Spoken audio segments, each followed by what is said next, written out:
அம்மா அம்மா, தீபிகாக்கு பூ வச்சா தலைவலி வரும்.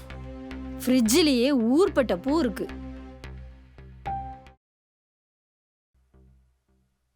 அந்த தீபிகா பொண்ணுக்கு நம்ம பூ வைக்க போனோம்ல, ஆமா. அப்ப பூ வைக்க விடாம அவ மாமியா புடுங்கிட்டு போயிட்டா பாத்தியா? அப்படிலாம் ஒன்றும் இருக்காது.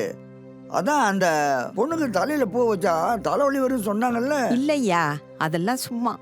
அப்படியா? ஏன்னா வந்தவங்க போனவங்க எல்லாம் வச்ச பூ தான் அந்த பொண்ணு தலை நிறையா இருக்கே. அப்படியா? நான் கவனிக்கலையே. நான் வைக்க போனப்பதான் அவங்க புடுங்கிட்டு போயிட்டாங்க. நமக்கும் புள்ளக்குட்டி இருந்தா அவங்க பூ வைக்க விட்டுருப்பாங்க ஐயா. அப்படிலாம் இருக்காது அழகி. யோ, சும்மா சொல்லாதய்யா.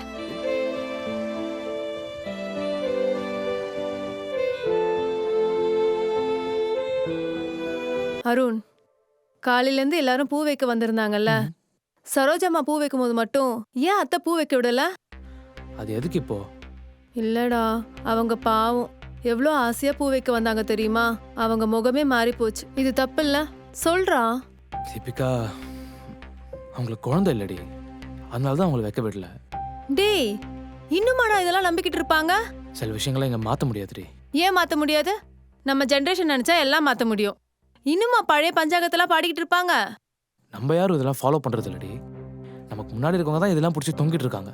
சரோஜாமாக்கு எவ்வளோ ஹர்ட் ஆகியிருக்கும், எவ்வளோ ஆசையா வந்திருந்தாங்க தெரியுமா? இப்போ ஏன் நீ அதெல்லாம் நினைச்சு ஸ்ட்ரெஸ் ஆகிட்டு இருக்க? விடு. இல்லடா, வா சரோஜாமா பார்த்து பேசிட்டு வந்துருவோம். ஏய், அம்மாக்கெல்லாம் தெரிஞ்சா அவ்வளவுதான். டேய், நீயும் ஏன்டா சிறுகடிக்க ஆசை மனோஜ் மாதிரி பண்ணிக்கிட்டு இருக்க? நம்ம பண்றது சரின்னா நம்ம யாருக்கும் பயப்பட வேண்டிய அவசியம் இல்ல. வா போலாம். வான்னு சொல்றேன்ல. சாரிமா, காலையில ஆசையா பூ வைக்க வந்தீங்க, அத்தை வேண்டான்னு சொல்லிட்டாங்க. அதெல்லாம் ஒன்றும் பிரச்சனை இல்லைம்மா, அதை சொல்லத்தான் இப்ப வந்தீங்களா? அதானே, அதை நாங்கள் பெருசாகவே எடுத்துக்கலையே. இல்ல அங்கிள், என்னதான் இருந்தாலும் எங்க அம்மா அப்படி பேசியிருக்க கூடாது. அருண், அதெல்லாம் விடு. அதெல்லாம் எங்களுக்கு பழகிடுச்சு காலங்காலமா.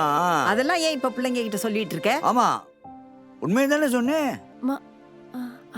ஒரு நிமிஷம் இந்தாங்கம்மா, இந்த பூவை என் தலையில வச்சு ஆசீர்வாதம் பண்ணுவீங்களா? இன்னைக்கு எங்களை தலையில வச்சு கொண்டாடுற எல்லாரும் நேத்து வரைக்கும் தரையில போட்டு மிதிச்சவங்க தாம்மா. நீங்க தான் எங்களை எப்பவுமே ஒரே மாதிரி பார்த்துட்டு இருக்கீங்க. நீங்க ஆசீர்வாதம் பண்ணாதான் அது சரியா இருக்கும். அது மட்டும் இல்லாம நீங்களும் எனக்கு அம்மா மாதிரி தான்.